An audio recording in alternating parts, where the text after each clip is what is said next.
Hi Validum students and alumni, my name is Anna Samios. I'm the Principal and Lead Agent of Nobel Realtors, and welcome to my real estate journey. So I began my career actually from school in nursing. So I did quite a few years as a nurse and a midwife, and then basically from then went into sales. I suppose I had a really great mentor in my father. My dad is a pharmacist and ruled a pretty tight ship and had a very good business, so I learned a lot of customer service and sales from Dad actually, and then moved into lots of different corporate sales jobs, and then met my husband, who's a developer, big company. Basically worked with him for quite a few years, 12 years I think, and then moved into real estate. So why did I want to get into real estate? I actually wanted to get in to make a difference actually. When I worked for my husband's company, development, we met with lots of different agents at that time, and I suppose just knowing our own interactions with people and how we were spoken to and treated, and also a lot of my friends who had not very pleasant journeys had said to me, look Anna, I think you really need to set up and make a difference. So my reason for getting into real estate is to make a difference in our industry and how people are treated. So I've been in the industry and set up my own business. It was probably almost 7 years ago, maybe coming on to my 8th year. Started from zero. So basically started my own brand, my own agency, and everything from zero. So it was an interesting journey.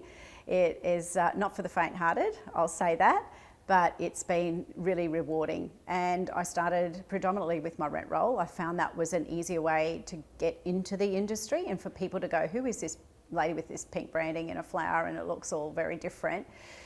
So that was a really good way of starting to build relationships, because it's really all about relationships, I feel.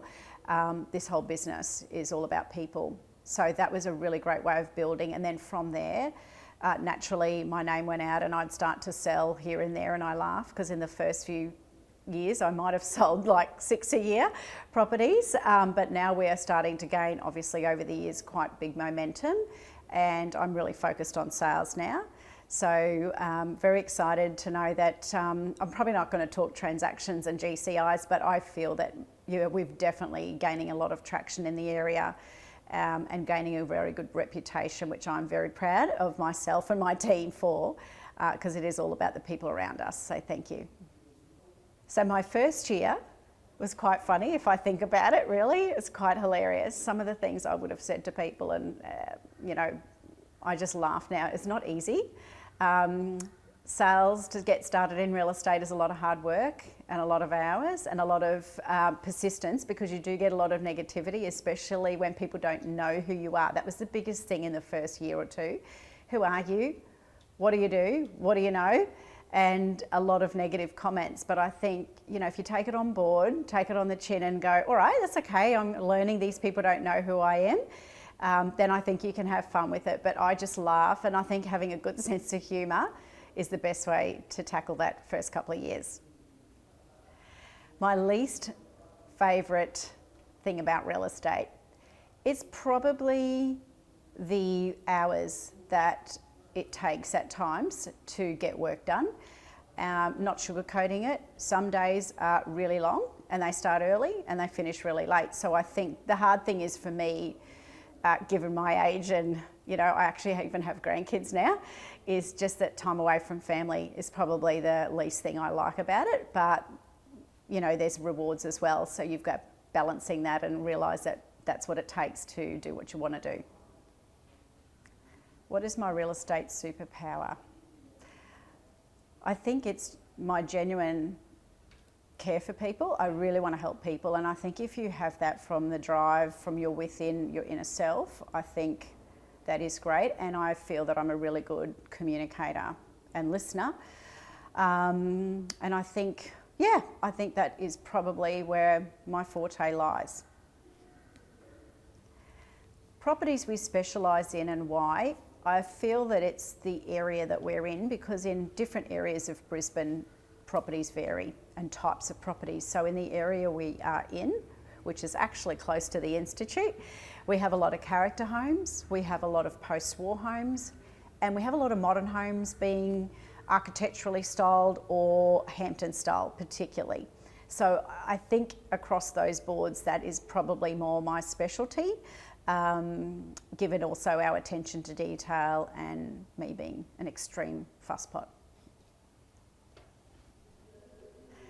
How to stay updated? There's actually a lot of reading involved. I do read a lot. I also liaise with different agents that I know, solicitors, like a network of people, including mortgage brokers. So I think without even realising it, we do this on a daily basis actually through our network connections. So we are updated whenever there is some change coming. So you really need to be up front, like ahead of what's going on all the times, because you're out there dealing with the public. So you need to be able to show that you know exactly what's going on and you're ahead of the game. So a successful story was one actually that I've had more recently. We have lots of different successes, but I think this one was for me very satisfying because it was a difficult one in a way, where we had a deal together, had elderly vendors, and the buyer actually, we had a contract in place and the buyer actually passed away once the property, while they were in unconditional phase. So that was quite challenging as our elderly vendors had already committed elsewhere, and it could have been a very sticky situation. So I was really proud that we jumped into gear. We had that property back under contract within a week at a lot more money. So that was very, very successful. I felt that it was very rewarding. Felt that I really helped those vendors who were very scared to what the outcome could have been, because it could have been a very messy situation. So I think being able to navigate some of those more difficult things is very successful and very rewarding. Pricing properties, wow, that's the tip of everyone's tongue, isn't it, these days, especially with the market the way it is and things are changing all the time. It's really difficult sometimes to price properties in this market. I find the best way always is to obviously see what's going on around you, because as agents, we can't pull a figure out of our backside, excuse the language, but we can't just make up a figure. So I always find out, I think there's always three prices, and the biggest thing is, what are the vendors are at? What are they thinking? Because every vendor's got some idea. What are we being able to present to them factually? What is fact? What is actually fact? And then what the market is prepared to pay. So sometimes that may take a little bit of testing the market, because regardless of what I might say the vendor might want, it's only up to what the buyers are prepared to pay for that particular property. So initially, sometimes it might be that you hold your cards close to you and not say too much, and you listen when people come through an inspection to hear what they're thinking. And obviously, if it's a unique property, and some properties are really suited to auction, an auction is a good way of fair market value, but I don't believe all properties. I think it's really working out a lot of things around each property. The people you're working for, what's their price point, who are the buyers, is it a really popular house, does it need a lot of renovation? There's a lot more to pricing a property than just, guessing and sticking a figure on. So how do we find out our clients' needs in order to assist them in the sale?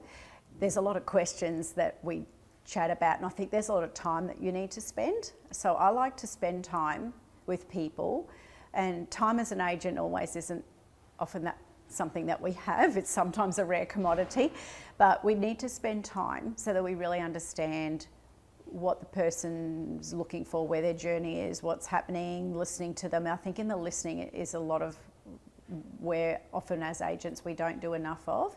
So I do spend a lot of time. We write down a lot of notes. We don't want to miss things. I'm quite a detailed person, so I want to make sure that I've got it all correct, that we're understanding everything.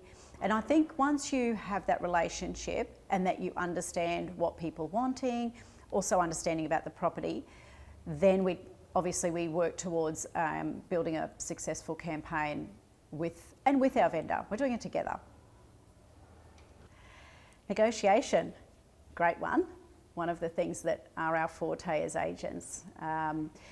So negotiation, again, comes down to really, really good communication. And I think the more communicating that you do, the more transparency you can bring into, obviously in your legislation, into negotiating deals. I think that really works for us. So also remembering what you're there for. So as agents, we are there to get the absolute maximum value from the market.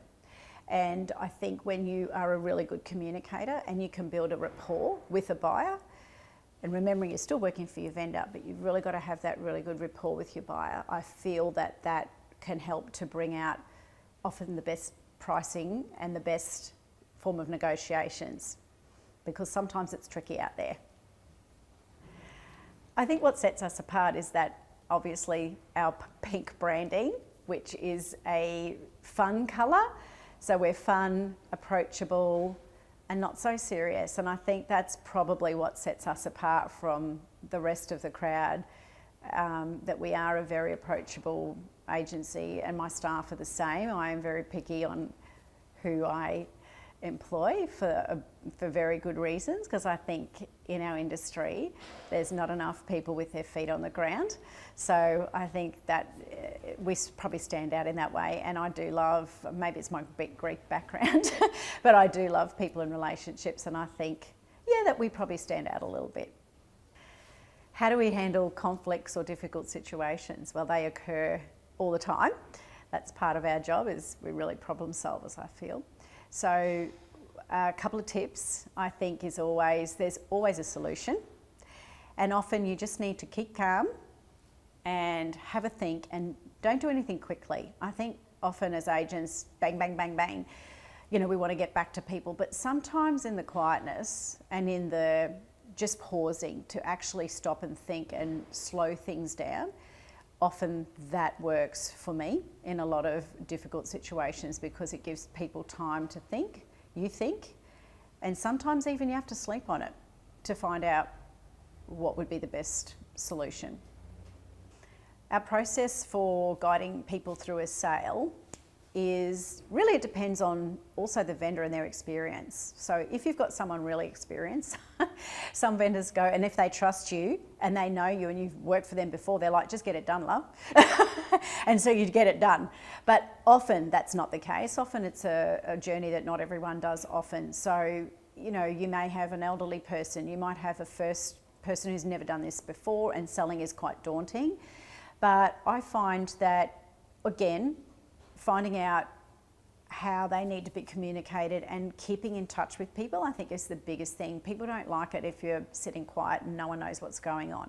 So I think what we do, stepping people through, is that we really are holding their hand through the journey and making sure that they also feel that, if I've called them in the morning, they've got another question in the afternoon, that they feel they can always contact us if there is anything. I think that's a huge part of looking after your vendor, is guiding them through. And some people need more hand holding than others, or some people may need more communication than others. It's really an individual thing, but I always think that the more that you keep over and updated, there's no grey area, and then there's no worries.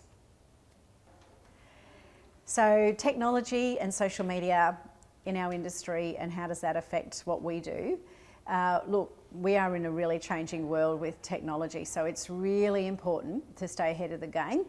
And look, some of the things I feel are really helpful in real estate, makes our job in some ways easier. However, I don't think you can just use something and think, oh great, I'm just going to text everybody in the database, that's super, I've done all that. It doesn't really work that way. So yes, it can work, but it's sort of got to be a bit of a mixture of things. So a little bit of, makes it easier doing SMS platforms and emailing. There's emailing programs that help do newsletters, and all of those things help. But I think it's really a mixture, and I don't think you can ever take away from that face-to-face contact or that phone call, or some of those touch points that people really, really love. I think that old-fashioned real estate, the techie that we have, helps us, but it doesn't always replace us. So like, it's very important to keep that. And social media has been something that I'm probably a little bit older and didn't grow up with it. So I find that it's annoying for me sometimes, but it's so important because it's really how people see us. So I've, getting a little bit better at that. And I just have people helping me with that when I am too busy. But I feel that presence and the visibility is really important for us as agents, to be visible. And then, great, when you pick up the phone and they talk to them, they're like, oh, great, Annie, I saw you the other day. And they're like, no, actually, they didn't see me. They probably saw me on the board. So it's very helpful. But I think a mixture of things, not just one way. And tech's great, but let's not forget what we're actually here to do.